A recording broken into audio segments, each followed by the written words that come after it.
un estancamiento bastante marcado, comparado, por ejemplo, con el país que está al lado en azul, que ahí no lo ven, pero de repente que es China, o la República de Corea que está en violeta, con todos muestran un sendero, una dinámica bastante fuerte, en el sentido que hay un crecimiento importante.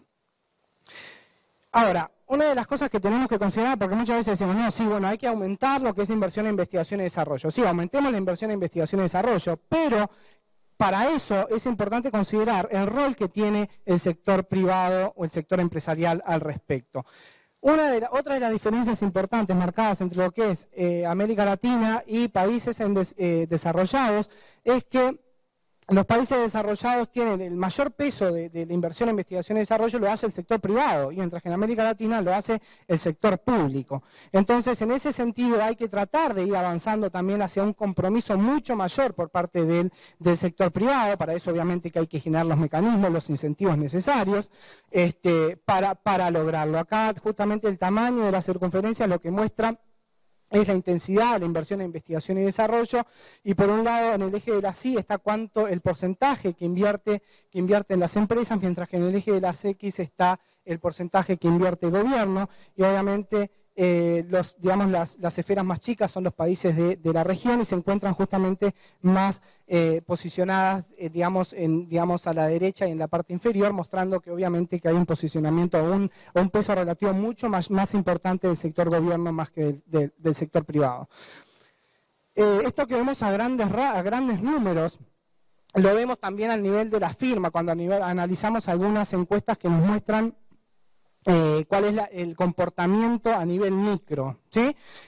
Acá, por ejemplo, tenemos una comparación de lo que se invierte, no solamente en investigación y desarrollo, porque muchas veces, nos concentramos en investigación y desarrollo, pero para innovar no solamente investigación y desarrollo, se requiere también de otras inversiones en actividades de innovación, como puede ser el tema de la tecnología incorporada, la ingeniería y diseño industrial, o la tecnología desincorporada, entre otros. Y ahí vemos, por ejemplo, en el gráfico de arriba tenemos a algunos países de América Latina donde muestran una concentración mucho mayor en lo que es la compra de maquinaria de equipo, más que en actividades que implican un mayor desarrollo tecnológico o de conocimiento.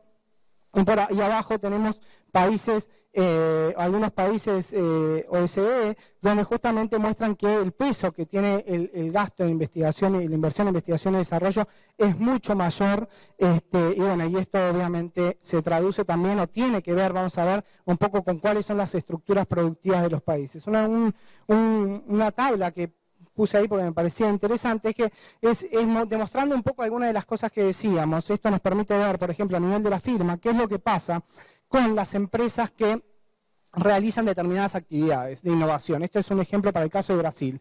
Las empresas que realizan actividades de innovación, por ejemplo, la innovación si es para nivel de la empresa, si es a nivel del mercado nacional o si es a nivel del mercado internacional. Esto implica diferentes capacidades de innovación y diferente compromiso con las actividades de innovación. Vemos que cuanto al personal que se dedica a investigación y desarrollo, las empresas que están en el mercado, que innovan para el mercado mundial, tienen un personal, una estructura de su personal mucho más volcado, con mucho más importancia de lo que es en actividad de investigación y desarrollo, y al mismo tiempo pagan mucho mayores salarios que el promedio.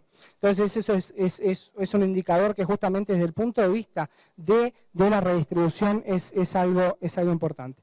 El tema de los recursos humanos calificados, también lo dijimos en su momento. Es importante ver cuál es la estructura de los recursos de las personas que están en las economías, justamente el capital humano, porque esto es fundamental si uno pretende tener algún dinamismo innovador en este sentido. La educación y la formación son elementos centrales, obviamente, en la estrategia de desarrollo de productivo del país, pero no solamente en las estrategias de desarrollo, en las estrategias de desarrollo productivo, porque muchas veces lo que pasa es que, se diseña la política de educación o los planes educativos y se hace completamente desvinculado de qué pasa en el sector productivo. Y eso justamente es otra de las tareas que es importante reforzar. O sea, si pensamos o si queremos pensar en cómo podemos vincular a las universidades con las empresas, es importante pensar qué tipo de sector productivo tenemos y qué tipo de universidades tenemos. Esto no quiere decir que las universidades se tengan que adaptar a los sectores productivos que tenemos, sino que se tienen que trazar estrategias de largo plazo. Tiene que haber una visión de a dónde se quiere ir para al mismo tiempo ir desarrollando una universidad y un sector productivo que sean coherentes, digamos, que no estén disociados, pero no que no estén disociados, que no se relacionen, que no hablen entre ellos, que tenga relación lo que se está formando con lo que se está requiriendo. Pero esto no quiere decir el ahora, sino que hacia dónde se intenta ir. Otra de las cosas importantes es justamente la conformación de una infraestructura para la investigación que sea importante, que sea sostenible. El tema de los laboratorios, o sea, es realmente importante. Y en América Latina, en ese sentido, entendemos que tiene mucho espacio para mejorar la masa crítica de capital humano que se tiene. O sea, muchos países de América Latina se consideran como que realmente tienen muy buena formación de sus profesionales, pero esto hace mucho tiempo que se considera. Si no hacemos algo realmente para impulsarlo y seguir adelante, el resto del mundo sigue avanzando y América Latina no se puede quedar atrás. Hay que pensar también, y esto tiene que tener relación con el surgimiento de los nuevos paradigmas. Obviamente, digamos, la nueva conformación de los profesionales tiene que tener relación hacia dónde está yendo el mundo. Tiene que fomentarse el reconocimiento profesional del investigador, pero no el reconocimiento profesional del investigador en el viejo sentido, cómo se pensaba habitualmente, en el sentido de cuántos papers se publicaban, este tipo de cosas. Hay que también pensar cómo acercar al investigador al sector productivo. Hay que premiar el tema del patentamiento conjunto, el tema de la aplicabilidad del conocimiento y no solamente el conocimiento por la publicación en un paper. Ese tipo de cosas en los sistemas de investigación, por ejemplo, en lo que es un sistema nacional de investigadores, tiene que estar reconocido. Y bueno, el tema de fomentar la formación en áreas de aplicación y proyección de ciencia y tecnología es clave. Estos son unos gráficos que muestran justamente la relación que hay entre lo que es la formación de recursos humanos con lo que es el PIB per cápita. Obviamente que esto no hay que pensar que tengo más gente formada, entonces esto implica que voy a tener un PIB mayor, pero sí tiene relación. Obviamente que hay otras variables y otras relaciones de atrás que son importantes, que hay que explorar y que hay que tratar de incentivar, como algunas de las que estábamos haciendo referencia recientemente. El tema de los investigadores, este tema, más allá de la formación de recursos humanos de calidad, una amplia base de recursos humanos, una masa de recursos humanos es importante porque a nivel técnico es importante, estos se van a desempeñar en el sector productivo. Hay que pensar también en los investigadores que estamos teniendo, qué cantidad de investigadores hay en las universidades. Hay un número bastante reducido, ahí si comparamos en el primer gráfico, justamente en el cuadrante de arriba, en comparación con otros países OECD, por ejemplo, aunque en realidad los países de América Latina sí ha habido un mejoramiento, aunque en realidad cuando comparamos en teoría la heterogeneidad es enorme, o sea, entre países como por ejemplo Argentina con países como Bolivia, Guatemala o Paraguay inclusive. Y otra de las cosas es por qué también es clave por qué es clave el rol de los institutos de formación superior, por ejemplo, en lo que es las posibilidades de innovar, de generar y de generar conocimiento en los países de la región. Es porque cuando uno va a ver, por ejemplo, cuál es la distribución de investigadores por sector, se encuentra que en los países de la región ¿quién agrupa la mayor cantidad de investigadores? Es la educación superior. Y si uno lo compara, por ejemplo, con los dos países que están al final del gráfico, Finlandia y Corea, ¿dónde se encuentran los investigadores en estos dos países, por ejemplo? Es en las organizaciones privadas. Es en las empresas, ahí donde se encuentran los investigadores. Entonces yo creo que en ese sentido también hay que tratar de aprender un poco de la experiencia internacional, de cómo se ha ido avanzando, porque esto no pasa de un día para el otro, sino cómo se logra justamente tratar de llegar al sector productivo. Otra de las cosas es que está bien hay que pensar en tener más investigadores, ahí tenemos una comparación un poco con algunos países en números, pero también hay que pensar en cuál es la calidad de los investigadores que estamos formando. En ese sentido, uno de los indicadores de calidad que muchas veces se usa es a nivel un poco inferior, pero esto tiene que ver con después cuál es la formación de quienes van a estar realizando la investigación y tiene que ver, por ejemplo, con qué es lo que pasa con la distribución de los estudiantes en pruebas internacionales, como el caso de la prueba PISA, y ahí tenemos la comparación para matemática y ciencia.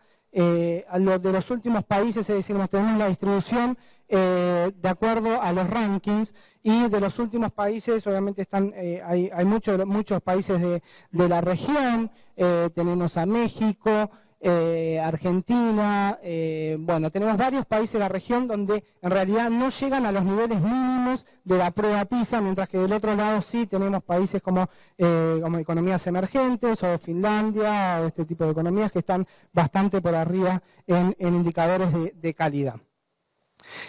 Otra de las cosas que se hablaban en un momento es la estructura productiva, porque la estructura productiva es determinante también de la demanda que tenemos por conocimiento o desarrollo tecnológico.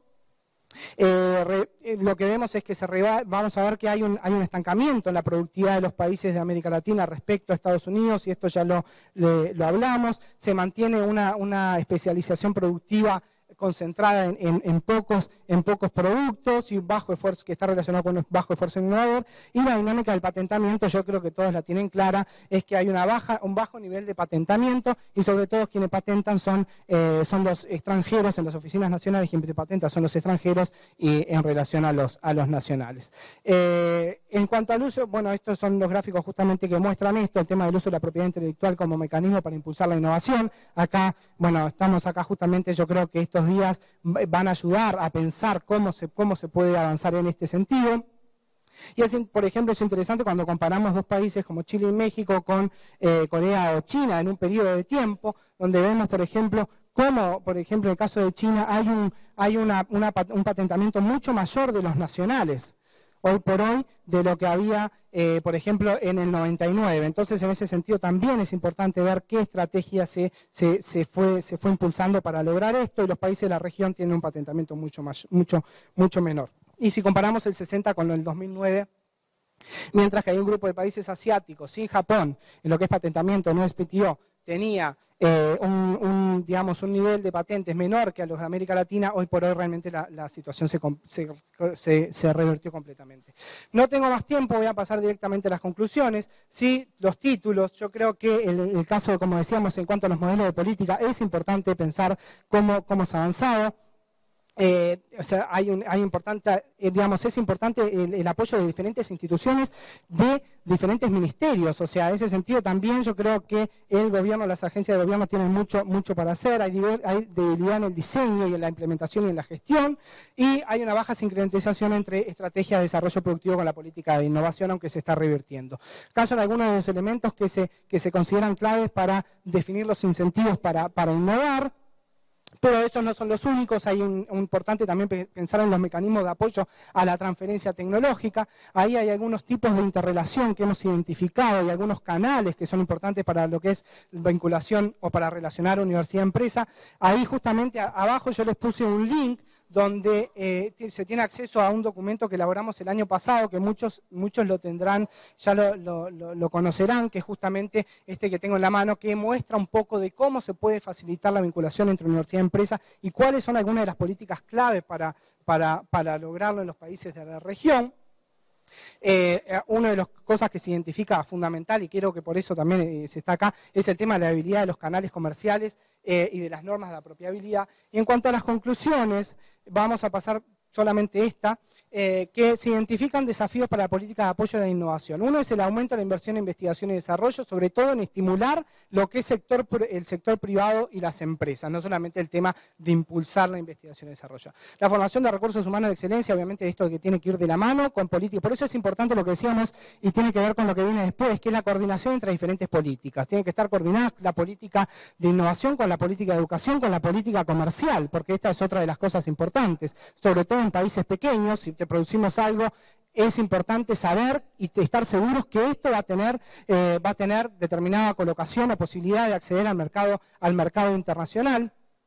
Hay un tema de fortalecimiento de capacidades institucionales para el diseño, la implementación y la evaluación de las políticas. Esto es importante. Muchas veces decimos, no, yo hago la política, pero de repente hay que pensar cómo mejorar la implementación, cómo llegar si no estamos llegando, porque si no muchas veces se dice, no, es culpa de la cultura del empresario que no está acostumbrado o no quiere. Bueno, sí, bueno, pero pensemos cómo cambiar eso, porque si no nos quedamos en eso y no podemos avanzar mucho más. Hay que pensar en políticas duales justamente para reducir la heterogeneidad. En algunos de los países de la región hay sectores de punta que están compitiendo en el mercado internacional y adentro del sector productivo tenemos una marea de empresas que son tenemos un nivel de informalidad muy grande. Entonces hay que pensar cómo potenciar justamente y mantener las que están en